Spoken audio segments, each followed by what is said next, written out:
When attraction reaches a certain level, it stops hiding in language and starts revealing itself through the body. This is where most men get confused, not because the signals aren't there, but because they're trained to listen only to words. Psychology tells us the human beings leak intention long before they declare it. And sexual attraction, in particular, is one of the hardest intentions to suppress. A woman may say she's just being friendly, but her body will often contradict her before she ever admits it to herself. Notice how her attention behaves. Sustained eye contact is not accidental. It's one of the oldest signals of interest, and when it lingers just a moment longer than socially required, it carries weight. Add to that a slower smile, a softened gaze, or eyes that return to you even when the conversation shifts elsewhere. These are not polite gestures. They are neurological responses. When attraction is present, the brain prioritizes the object of desire, and the eyes follow instinctively. Then there's proximity. People move toward what they want and away from what they don't. This is a fundamental behavioral truth. If she consistently positions herself closer than necessary, leans in while you speak, or finds reasons to remain physically near you, her body is already making a decision her words haven't caught up with yet. This isn't about manners or coincidence. It's about comfort mixed with desire, a combination that lowers the body's natural defenses. Pay attention also to how she presents herself physically in your presence. Subtle adjustments, straightening posture, tilting the head, exposing the neck or wrist, playing with hair are often unconscious acts rooted in evolutionary psychology. These gestures increase perceived vulnerability and openness, which only happen when someone feels both safe and attracted. The key here is repetition. One gesture means nothing. A pattern means everything. What's fascinating is that the body often reveals intention even when the mind is still negotiating. Social rules, fear of judgment, or internal conflict can keep someone from openly expressing desire. But the nervous system doesn't lie easily. Microexpressions, shifts in tone, relaxed shoulders, slower movements all signal a lowering of psychological guard. In many cases, she's not trying to send a message. She's simply responding honestly at a level beneath conscious control. Men who miss these signals usually aren't inattentive. They're disconnected from context. They isolate behavior instead of reading patterns. They wait for explicit confirmation in a world where attraction is rarely announced outright. Understanding body language isn't about manipulation. It's about awareness. It's about realizing that attraction operates more like a quiet current than a loud declaration. There's also a philosophical lesson here. Desire doesn't ask for permission. It emerges, expresses itself, and seeks alignment. When you learn to read these signals, you're not learning how to take, you're learning how to respond appropriately. You're learning when to lead, when to pause, and when interest simply isn't there, and that's the real power clarity. When you can read what the body is already saying, you stop guessing, stop overthinking, and stop misplacing your energy. You become calmer, more grounded, more intentional, because in the end, attraction does reward those who chase words. It responds to those who understand truth before it's spoken.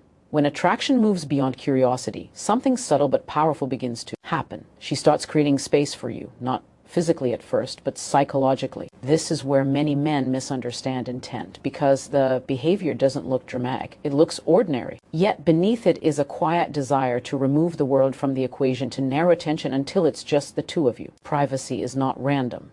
It's a signal. Watch how situations begin to shift. A conversation that could have ended somehow continues. A group setting slowly dissolves as she positions herself closer, lowers her voice, or suggests stepping aside for a second.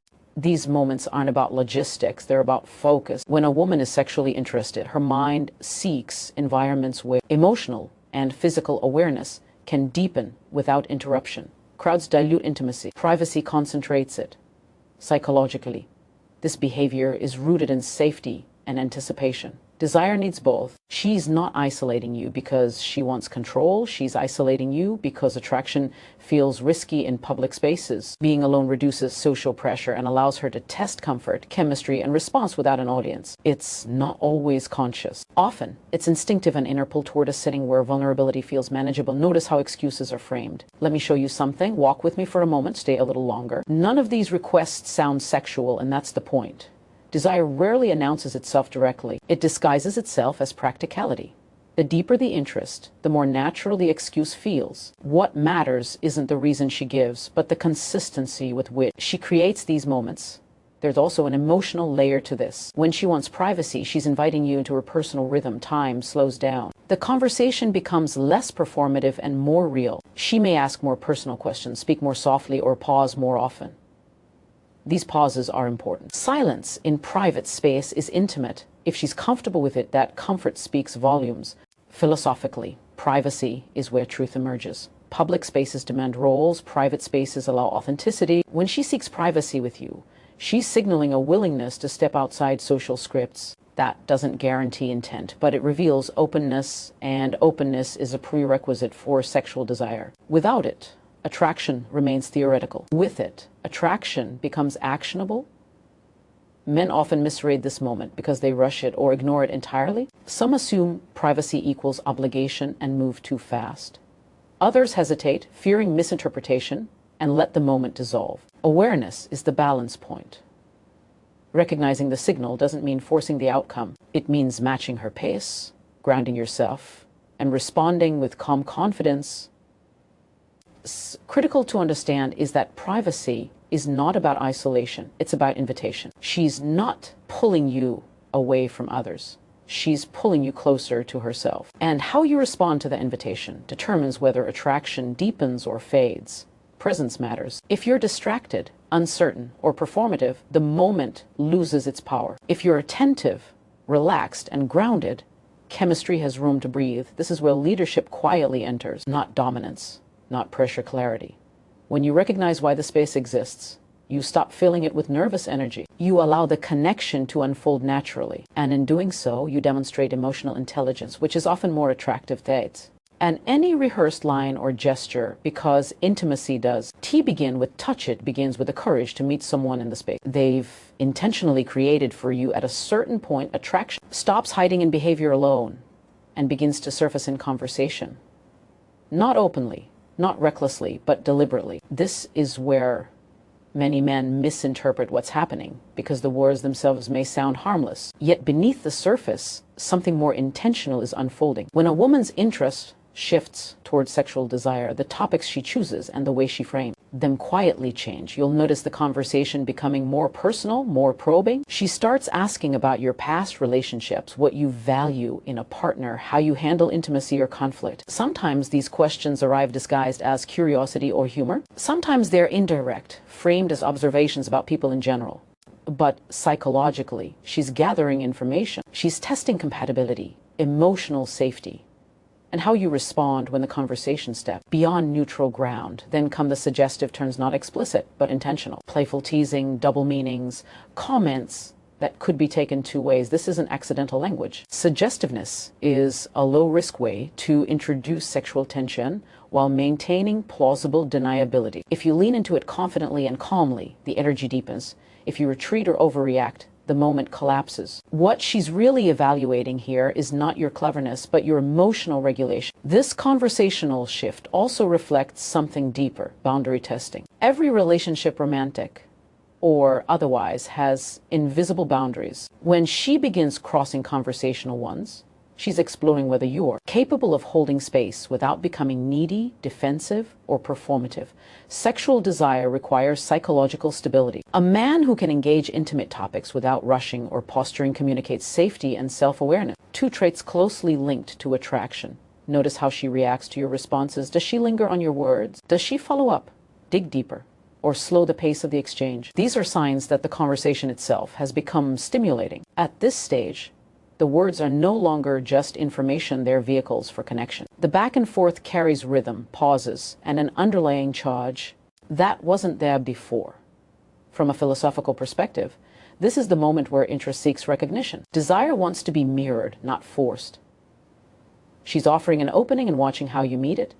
Do you listen or do you perform? Do you respond thoughtfully or do you chase validation? The quality of your presence here determines whether the conversation becomes a bridge or a barrier. Men often fail in this moment by misunderstanding its purpose. Some turn into interrogation, oversharing, or seeking reassurance. Others deflect with humor, afraid to stay grounded in vulnerability. Both responses break the flow. What's required instead is balance, clarity without pressure, engagement without expectation. You're not trying to impress, you're revealing who you are. This is also where self-respect becomes visible. When you speak about your experiences and values without bitterness or exaggeration, you signal maturity. When you don't rush to sexualize every opening, you show restraint. Paradoxically, that restraint often intensifies attraction. It tells her you're not driven by impulse alone, but by intention. Ultimately, when conversation turns personal and suggestive, it's not an invitation to escalate blindly, it's an invitation to be present, to listen between the lines, to understand that desire often whispers before it speaks. And the men who learn to hear that whisper don't chase intimacy, they create space for it to arrive naturally. As attraction deepens, the body begins to test what words cannot safely express. This is where touch enters, not dramatically, not aggressively, but casually and repeatedly. And this is one of the clearest signals men either overreact to or completely ignore. The key is not the touch itself, but the intention behind its repetition.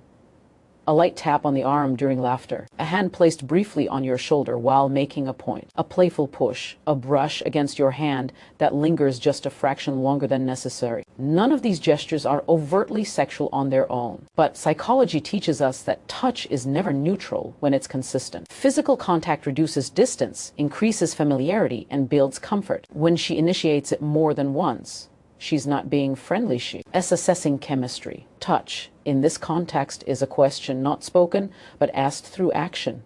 How do you respond? Do you stiffen, pull away, or pretend it didn't happen?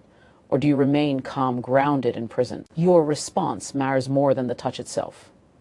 Attraction thrives on mutual awareness. If she touches you and senses tension, uncertainty, or overeagerness, the signal she sent collapses. If she feels ease and confidence in your presence, the door stays open.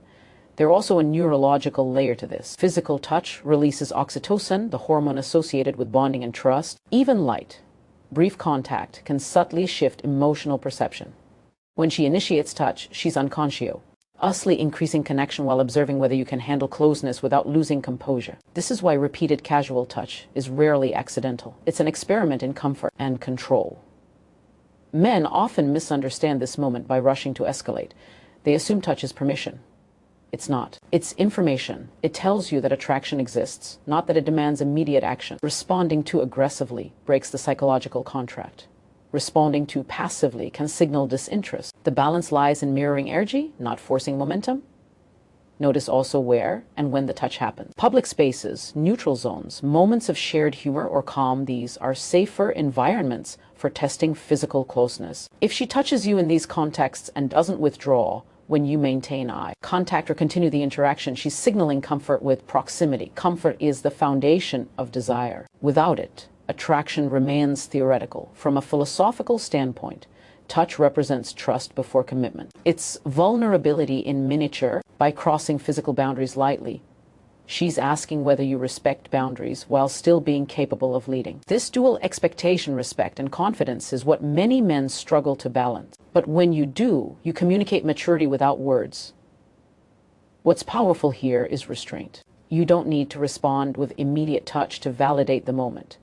Sometimes the strongest response is presence. Saying relaxed, attentive, and emotionally available. When you do choose to reciprocate, it should feel natural, unforced, and proportional. Touch is a conversation, not a command. This is also where self-awareness matters. If you're disconnected from your own body, anxious for outcomes, or focused on proving something, touch becomes awkward. But if you're grounded, touch flows. And when touch flows, attraction deepens organically. In the end, repeated casual touch isn't about what she's doing to you. It's about what she's inviting you to become in that moment, calm, confident, and aware.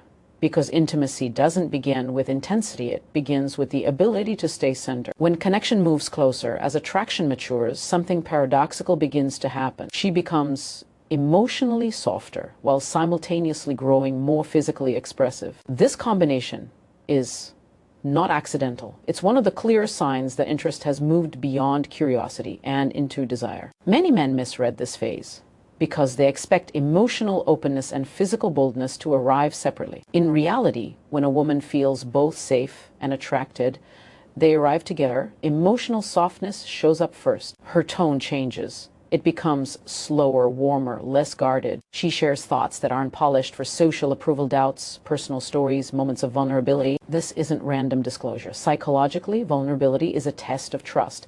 She's assessing whether you can hold emotional weight without trying to fix, judge, or exploit it. Desire doesn't grow where emotional safety is absent. At the same time, her physical behavior subtly intensifies. She sits closer, lingers longer, moves with less urgency. Her gestures become more fluid, her posture more open. There's less rigidity in her body because her nervous system feels regulated in your presence. This is critical to understand. Sexual attraction doesn't emerge from excitement alone, it emerges from calm. When someone feels relaxed around you, their body allows desire to surface. What's powerful here is the contrast. Emotional softness without physical openness suggests friendship. Physical boldness without emotional openness suggests impulse. But when both appear together, it signals alignment, trust, and desire moving in the same direction. This is why this stage feels different.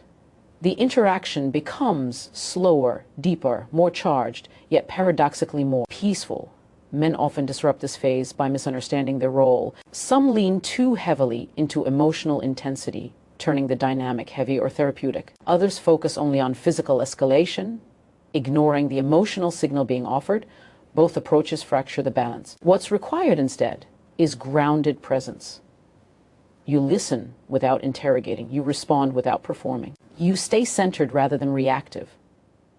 There's a philosophical principle at play here. True intimacy requires polarity, strength and soul, emptiness, confidence and receptivity, direction and patience. When she becomes emotionally open and physically expressive, she's inviting you to meet her with stable, masculine presence. Not force, not passivity, but clarity. This is where leadership is felt rather than announced. Notice how silence behaves in these moments. It's no longer awkward. It feels shared. Shared silence is a profound indicator of comfort and desire. If she remains relaxed in quiet moments, leaning in rather than pulling away, it tells you that connection is happening beneath words. Many men rush to fill silence out of nervousness. Doing so dissolves the tension that was building naturally. Another key detail is consistency. Emotional softness paired with physical openness doesn't happen once, it repeats. Patterns matter. Desire isn't proven by intensity, it's revealed through sustained behavior. When this dynamic persists, it's no longer coincidence, it's communication. From a psychological standpoint, this stage reflects integration. Her emotional brain and physical instincts are aligned. When that happens, attraction becomes embodied. She's no longer thinking about whether she's attracted, she's feeling it. And feelings, unlike thoughts, move toward expression. Your responsibility here is not to accelerate the outcome, but to remain congruent. If you stay grounded, attentive, and self-assured, the connection deepens on its own timeline. If you become outcome-focused, anxious, or performative, the BA lance collapses because desire doesn't respond to pressure. It responds to presence. And the man who understands this doesn't chase closeness. He becomes the space where closeness feels safe enough to grow. At the final stage of attraction, something fundamental shifts. She stops managing how she appears and starts revealing how she feels. This is the moment when self-consciousness fades and authenticity takes its place. And paradoxically, this is when the signal becomes clearest, not because she's trying harder, but because she's trying less. Earlier, attraction required effort. She watched her words, measured her reactions, maintained control. But when desire crosses a certain threshold, that control relaxes. You'll see it in how freely she laughs, how openly she smiles, how long she holds eye contact without looking away. These behaviors aren't rehearsed. They're spontaneous responses that emerge when someone feels emotionally safe and genuinely drawn to you. Psychologically, this shift happens when internal conflict dissolves. Desire often competes with fear of judgment, rejection, or vulnerability. When attraction grows strong enough, it quiets those fears. What replaces them is ease. Her nervous system stops signaling threat and starts signaling connection. And when that happens, behavior becomes more honest. Notice how mirroring intensifies at this stage. She begins matching your energy, your posture, your rhythm of speech.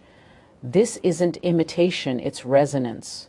Humans unconsciously mirror those they feel aligned with. When she reflects you without effort, it's a sign that emotional and physical attraction are operating together. You're no longer someone she's evaluating, you're someone she's synchronizing with. There's also a simplicity that emerges. She no longer hides interest behind teasing or ambiguity. She initiates contact, prolongs interactions, and finds reasons to stay connected. This doesn't always look dramatic. Sometimes it's as subtle as choosing to sit beside you again or maintaining conversation when there's no practical reason to. But the consistency is unmistakable. Attraction stops fluctuating and starts stabilizing. Men often miss this stage because they're still searching for signals instead of recognizing certainty. They second guess what's already clear, trapped in overanalysis, but clarity feels different. It feels calm. There is no tension about whether interest exists, only awareness of how to respond to it responsibly. Philosophically, this stage represents alignment between intention and expression. When someone stops hiding attraction, they're accepting its truth. They're no longer negotiating with themselves, and that acceptance creates momentum. Desire that is no longer restrained seeks movement, not urgency, but direction. Your role here is subtle but crucial. You don't need to escalate aggressively or demand validation. Doing so would reintroduce pressure and collapse the openness she's offering. What's required instead is grounded confidence. You acknowledge the connection without dramatizing it. You lead with presence rather than pursuit. This is also where many men sabotage themselves by revealing insecurity. They ask for reassurance, seek confirmation, or rush to define the dynamic. But when attraction is already present, those behaviors communicate doubt. Confidence at this stage isn't about dominance, it's about trust. Trust in yourself in the moment and in the natural progression of connection. What matters most is congruence. Your words, actions, and energy must align. If you say you're comfortable, be comfortable. If you move closer, do so calmly. Attraction that's no longer hidden doesn't need to be pushed, it needs to be met. And here's the deeper lesson. When someone stops hiding their desire, they're responding to how you made them feel over time, not to a single action. Attraction accumulates. It builds through consistency, presence, and emotional steadiness. So the question is no longer whether she's interested. The question becomes whether you're prepared to meet interest with integrity, because the strongest connection don't begin with persuasion. They begin when two people stop pretending they don't already know the truth